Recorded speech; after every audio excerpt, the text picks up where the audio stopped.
Reporte de último minuto, Arfuch concretó el aseguramiento de 75.000 litros de hidrocarburo ilícito y 11 millones de pesos en metálico.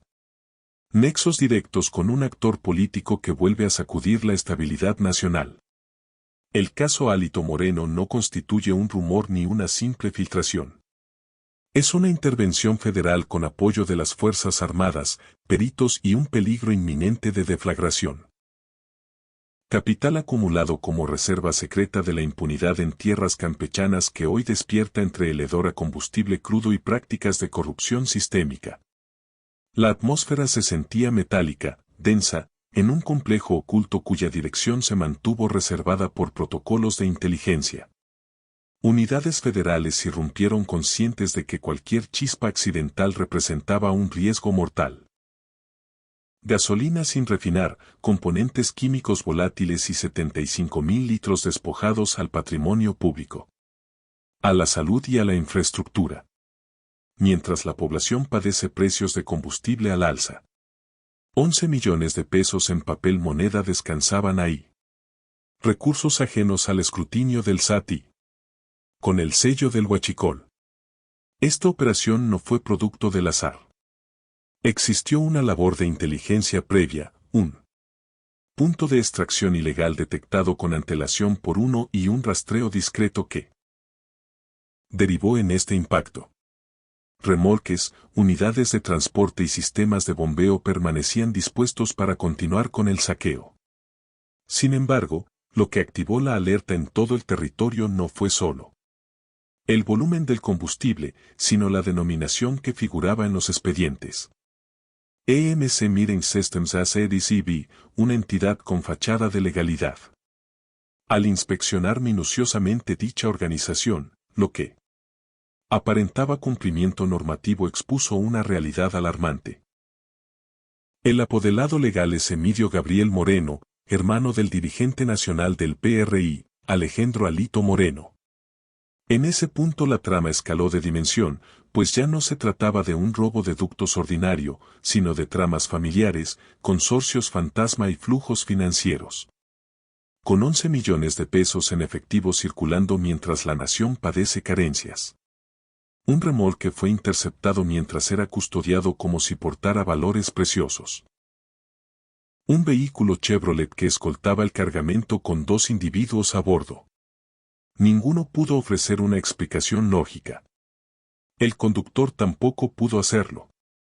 Nadie fue capaz de acreditar que el hidrocarburo no era fruto del robo, debido a que efectivamente lo era. Mientras los peritos examinaban despachos, papelería y estados contables, la escala del despojo comenzó a revelarse como una herida profunda imposible de sanar. Fue el momento en que Arfuch asumió el mando absoluto de la investigación. Sin retórica innecesaria ni vacilaciones, emitió una directriz tajante que resonó en las esferas: aquí no cuentan los colores ni las filiaciones, aquí existe un agravio al Estado y la red entera será desarticulada.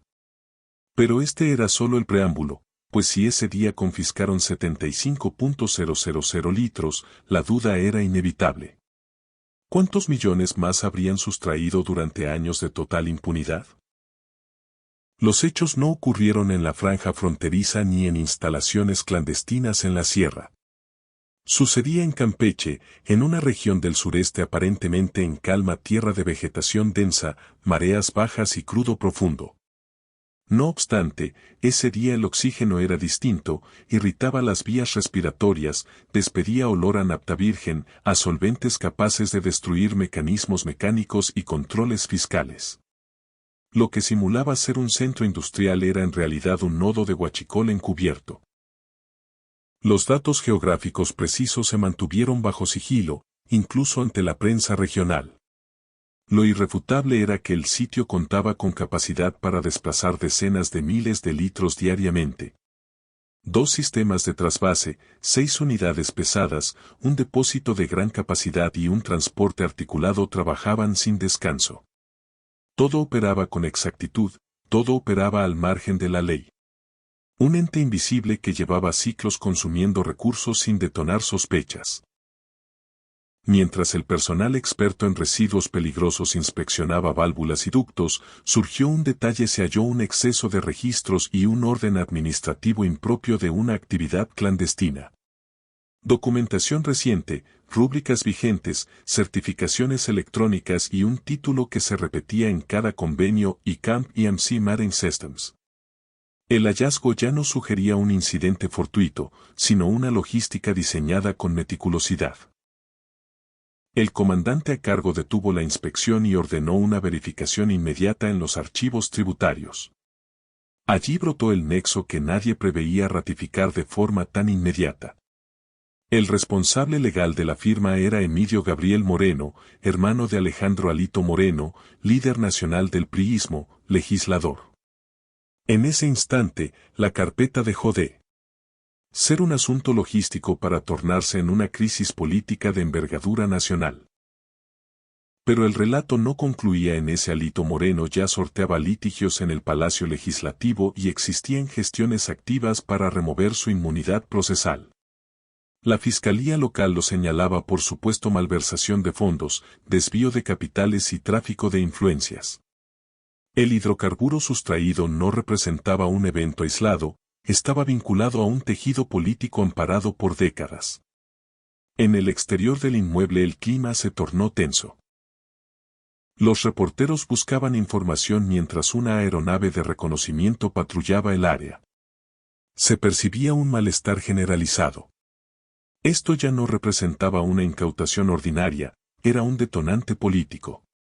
Un oficial militar, al observar los tanques de carga, comentó con "es combustible del pueblo, nos despojan con cinismo y protección legal".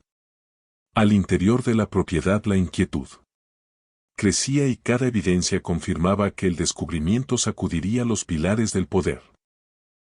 Dentro de la instalación, el rastro más revelador no fue un arma de fuego, ni el cargamento, sino un pequeño cuaderno oscuro. Allí figuraban identidades, cantidades y destinos meticulosamente registrados. Una de esas trayectorias señalaba un destino Inequí Despachos en la capital del país. Mientras la prensa comenzaba a agruparse, una voz en la fiscalía sugirió que esto ya trascendía el robo de combustible. Se trataba de huachicol institucional y las consecuencias harían tambalear a muchas figuras. La instrucción se emitió poco después del rastrear y confiscar la logística del combustible. El cargamento no se desplazaba de forma autónoma, contaba con protección, un puerto de llegada definido y alguien pretendía ocultarlo. Antes de que el incidente cobrara relevancia mediática. Ocurrió en una ruta federal en las inmediaciones de la capital de Campeche. Una unidad con distintivos ocultos circulaba con lentitud, pero no iba sin escolta. Detrás, un Chevrolet de color gris ejecutaba movimientos erráticos que evidenciaban ansiedad. Los elementos de campo estaban en alerta y bloquearon el paso. 3 unidades, 2 escoltas motorizadas y vigilancia aérea bastaron para quebrar la calma del trayecto. Las alertas sonoras se activaron y el operario de la unidad intentó una maniobra de escape fallida. Del Chevrolet bajaron un hombre y una mujer, pretendiendo serenidad, aunque la transpiración los delataba. Nadie fue capaz de justificar la fuente del recurso ni el destino previsto. Las interrogantes quedaron sin respuesta. ¿Origen del cargamento? ¿Vacío de información? ¿Responsables del traslado? ¿Documentos inexistentes? La escena se tornó inverosímil. Momentos antes se habían retenido 11 millones en efectivo y ahora nadie lograba validar una carga completa de hidrocarburo ilegal. Los 3 individuos fueron procesados en el lugar, tanto el chofer como el personal de seguridad. En la cabina se localizó un equipo de comunicación global y paquetes de dinero de alta denominación. Existía un elemento aún más revelador dentro de un permiso de tránsito con firma digital de EMC Marine Systems. Durante los interrogatorios, los testimonios entraron en conflicto. Afirmaban ser contrataciones recientes, ignorar los hechos y limitarse a ejecutar órdenes superiores. Sin embargo, sus dispositivos móviles revelaban una cronología distinta. En las plataformas de mensajería se leían instrucciones directas. Hoy se realiza el movimiento, ya está despejado, ratifica la transferencia y lo libero. Uno de ellos encendió las señales de alerta. La comunicación clave: mi hermano ya pactó en niveles superiores. No hay riesgo, solo eviten demoras. Los especialistas contables captaron flujos en tiempo real. Transferencias cruzadas desde activos corporativos, montos relacionados con transacciones previas del círculo de hálito. En ese momento, el mando congregó a su personal y fue directo. Estaban interviniendo a los intocables y la investigación acababa de alcanzar una jerarquía mucho más compleja. Horas después, el peritaje de las comunicaciones activó una segunda fase operativa todavía más crítica. El efectivo ya no constituía la mayor preocupación. Lo verdaderamente alarmante era la estructura subyacente. Mientras unidades clandestinas recorrían las rutas sin restricciones y los millones en billetes se acumulaban como apuestas de azar, en otro sector de la entidad el ciudadano promedio seguía laborando bajo el sol, ignorando la maquinaria que lo despojaba diariamente. Don Rogelio, de 63 años, ejerce como mecánico en un barrio de Campeche. Cada jornada limpia componentes con combustible usado porque su presupuesto no cubre el costo del nuevo. En ocasiones lo diluye para maximizarlo. No lo relata. Como la estructura de robo en Campeche no solo desplazaba diésel, desplazaba brechas sociales. A distancia de allí, en despachos con confort térmico, las finanzas de EMC Metering Systems seguían reportando beneficios, giros bancarios y activos, mientras la mayoría apenas lograba el sustento diario. Cientos de millones de pesos fluían sin obstáculos. Operaciones interconectadas, bienes inmuebles en zonas exclusivas de la capital y hasta un piso en Houston figuraban en los archivos. En contraste, el hijo de don Rogelio ingería sus alimentos en el aseo de su trabajo para no perder tiempo de su turno. Esas disparidades son las que fracturan a la nación y prueban que este desfalco no era un hecho aislado, sino un componente de un engranaje hecho para favorecer a una élite, mientras millones acatan normas que otros desprecian. En el curso de la inspección, un especialista en finanzas detectó un comportamiento sospechoso en los informes de la compañía. Declaraban flujos millonarios, pero carecían de plantilla laboral. Durante el periodo 2015 a 2019 no efectuaron pagos de salarios, no acreditaron personal ni obligaciones patronales. Solamente cifras, cuentas y extracciones. EMC no funcionaba como una industria legítima. Era una mampara ideal, un conducto de papel para sustraer fondos estatales sin dejar rastro tangible. El sujeto al frente de dicho esquema era Emilio Gabriel Moreno Cárdenas, profesional de la química, inversor energético y hermano del senador Alejandro Alito Moreno. En la superficie, una trayectoria impecable en los archivos: 6 fincas en la Ciudad de México y una propiedad en el condado de Harris, Houston. Los periodos de adquisición coincidían con hitos en la trayectoria política de su pariente. Demasiadas casualidades para seguir considerando la suerte. Aquí nadie actúa de forma aislada, declaró Arfod al constatar el vínculo patrimonial.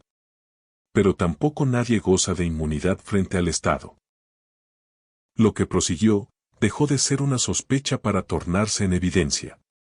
Los depósitos de origen ilícito ya tenían beneficiarios identificados, quienes percibieron los millones del huachicol. La verdad comenzó a emerger cuando la Unidad de Inteligencia Financiera inició el ensamble de las piezas y la mecánica resultó tan obvia que era penosa. Cuando la UIF cotejó cuentas, recibos y trayectorias, surgió el mismo método. Entidades que aparecían de la nada, flujos de efectivo y depósitos atomizados para evadir alertas. Cada giro terminaba convergiendo en el mismo núcleo, como un caudal contaminado que retorna siempre a su origen. En los dictámenes de inteligencia se enfatizaba no se trata de un hurto simple, es una organización. Y había identidades que señalaban directamente a la capital. Con cada verificación de datos, el tejido se volvía más nítido. No se trataba de incidentes fortuitos ni descuidos contables. Era una plataforma aceitada para desplazar hidrocarburos robados y capital sucio sin detonar sospechas inmediatas. Registros, diálogos y trayectos eran coincidentes. Todo conducía a las mismas identidades y a la misma protección desde el poder. Para los peritos no quedaba margen de duda. El huachicol funcionaba con respaldo, complicidad y autoridad. Desde las cúpulas el expediente se robustecía y con él, la coacción externa. Cada folio sumaba tensión política y cada comunicación ratificaba que habían afectado intereses de gran peso. En Campeche el clima se enrareció. Los mandos federales blindaron los accesos y resguardaron la información. Evitaban cualquier fuga de datos o negligencia. La consigna interna era rastrear el flujo monetario hasta las últimas consecuencias, sin importar jerarquías, pues la sociedad ya ha pagado con creces décadas de impunidad. Conforme avanzaba la indagatoria, la percepción social comenzó a transformarse. Ya no se mencionaba solamente el combustible sustraído, sino una cultura de saqueo institucionalizada por años. Funcionarios, firmas de cartón y amparo político constituían una maquinaria infalible. Cada nueva evidencia sustentaba la teoría de que el huachicol no era un error del sistema, sino un mercado negro que desangraba al erario. Mientras el marco legal era ignorado, en los análisis confidenciales se preveía que el efecto apenas comenzaba. Cada confiscación revelaba nuevos itinerarios, identidades adicionales y más balances que auditar. Lo que arrancó como una inspección por robo de hidrocarburo derivó en un caso de alta prioridad, con ramificaciones en la política, las finanzas y el entorno familiar.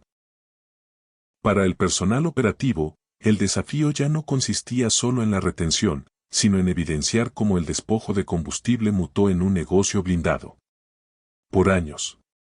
La directriz consistió en registrar cada movimiento con rigor forense. No era suficiente con retener pipas o capital, era imperativo demostrar el ciclo completo del crimen, desde el punto de extracción hasta el depósito final. Los analistas reconstruían flujos, cronogramas y certificados electrónicos mientras la presión aumentaba. Eran conscientes de que cualquier falla sería aprovechada para invalidar el proceso y salvaguardar a quienes operaron por décadas con absoluta libertad. Con el progreso de la carpeta judicial también surgieron los silencios. Elocuentes llamadas que quedaban sin respuesta, servidores públicos eludiendo reuniones y nombres antes blindados comenzaron a figurar en las minutas internas. La indagatoria ya no podía detenerse sin dejar rastro de complicidad. Cada pliego lacrado confirmaba una realidad cruda. El huachicol no prosperó únicamente por fallas menores, sino por un blindaje institucional permanente. En Campeche, las consecuencias se percibieron más allá de la acción policial. Los políticos optaron por el sigilo, el sector empresarial se desvinculó y las antiguas alianzas se fracturaron súbitamente. Nadie deseaba ser relacionado con el expediente. En las oficinas centrales se repetía una misma: esto representa apenas el inicio del conflicto. Lo confiscado ya es alarmante, pero lo que resta por desentrañar podría derrumbar estructuras de poder y arrastrar a más implicados de primer orden. El foco nacional ya estaba sobre el incidente. Los analistas sugerían que no se trataba solo de una incautación histórica, sino de un quiebre peligroso para quienes emplearon la función pública como protección. Cada dato novedoso consolidaba la imagen de una red que operó en la opacidad durante años. La señal era inequívoca. Si este tejido se desintegraba, otros esquemas similares empezarían a colapsar en distintos rincones de la República.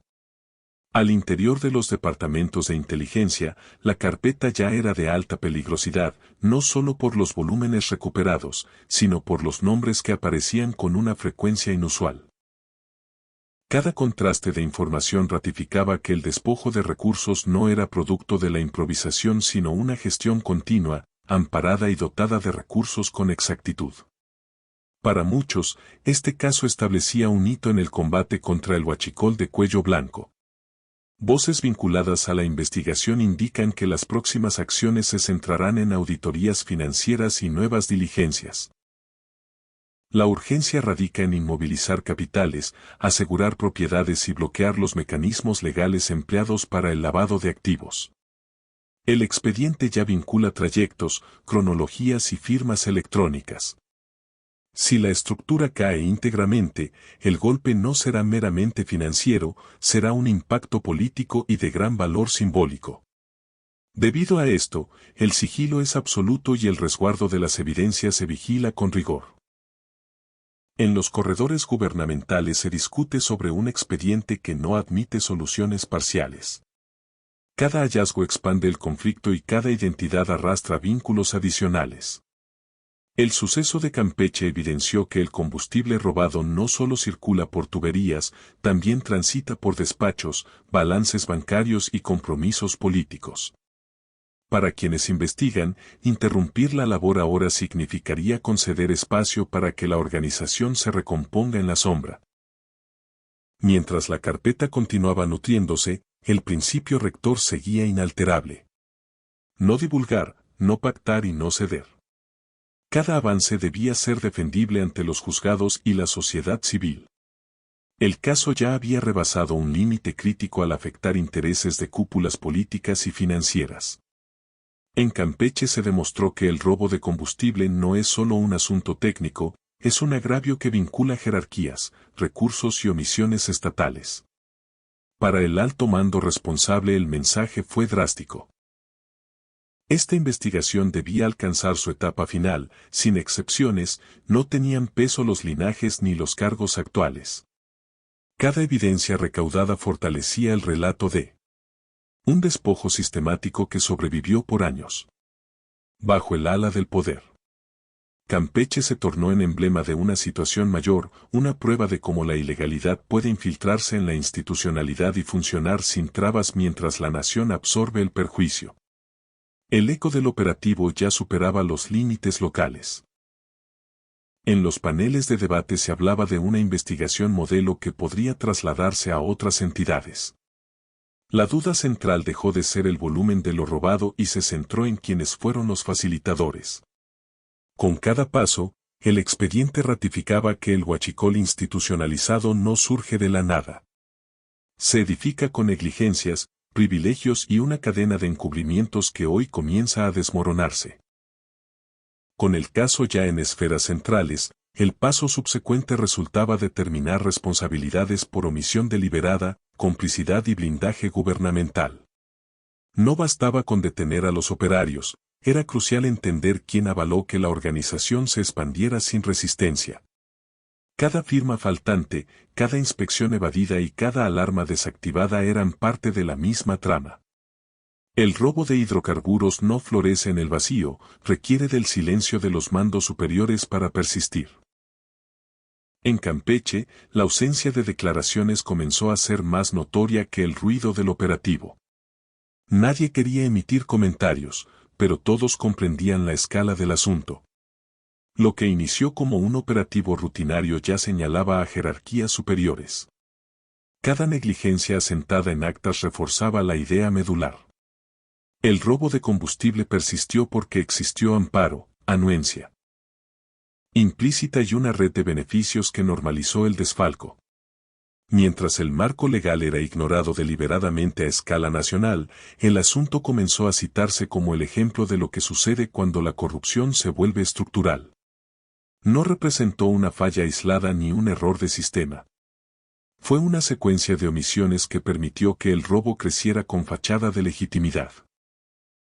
Para el equipo de investigación, este caso no buscaba únicamente sentencias, buscaba exponer cómo el ejercicio del poder puede mutar en blindaje para el saqueo público. En los círculos de expertos, la deducción era compleja. Este expediente no podía concluir con capturas debajo los montos, las identidades y los itinerarios sugerían un andamiaje mucho más amplio.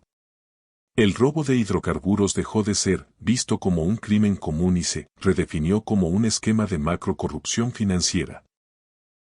Campeche exhibió cómo el delito puede operar a la vista de todos, camuflado como industria y protegido por las esferas de influencia. Con cada dato revelado, la versión oficial de los implicados se hacía más insostenible. El proceso ya no descansaba en testimonios, sino en flujos bancarios, documentos y nexos verificables para el Estado. Declinar en la investigación implicaría admitir años de falsedades. Campeche se erigió como un punto de inflexión, una advertencia de que cuando el poder se orienta al desfalco, el impacto lacera a la colectividad. El asedio político empezó a manifestarse en diversos frentes. Mensajes indirectos, deslindes apresurados y mutismos calculados marcaron el periodo posterior. Sin embargo, la carpeta judicial progresaba sin interrupciones. Cada prueba incorporada eliminaba vías de escape. Para el equipo legal, el reto principal era blindar el proceso, pues sabían que confrontar al poder conlleva resistir presiones jurídicas, mediáticas y políticas de forma simultánea. En las fiscalías especializadas, el asunto ya se estudiaba como un precedente de orden nacional, no solo por lo incautado, sino por el vínculo probado entre firmas fantasmas y actores políticos. Cada folio ratificaba que el huachicol de alto nivel posee códigos propios ajenos a la legalidad. Para el personal investigador, este expediente probaba que el rastreo financiero siempre termina exponiendo realidades que incomodan a las élites. Con el avance de las pesquisas fue evidente que el impacto no era solo jurídico, sino simbólico. Por ocasión primera, una estructura de este tipo quedaba al desnudo con nombres propios, registros y trayectorias contables íntegras. Ya no existía margen para el desmentido o la minimización.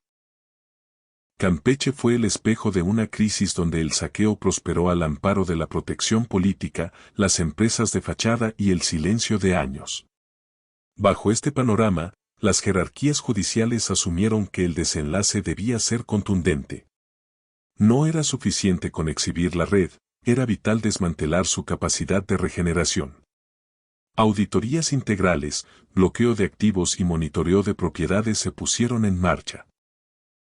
El fin era asfixiar el flujo de capital sucio y dejar constancia de cómo este sistema se alimentó durante años de la complicidad y las omisiones. El incidente de Campeche concluyó como una señal para todo el país. No se trató meramente de litros de combustible o de millones en moneda, sino de poner en evidencia cómo se instrumentalizó el poder para el saqueo nacional. La indagatoria probó que el robo institucionalizado no es espontáneo, requiere de silencio, amparo y codicia. Hoy la trama ha sido revelada y la incógnita ya no es qué ocurrió, sino quienes más deberán comparecer ante la justicia.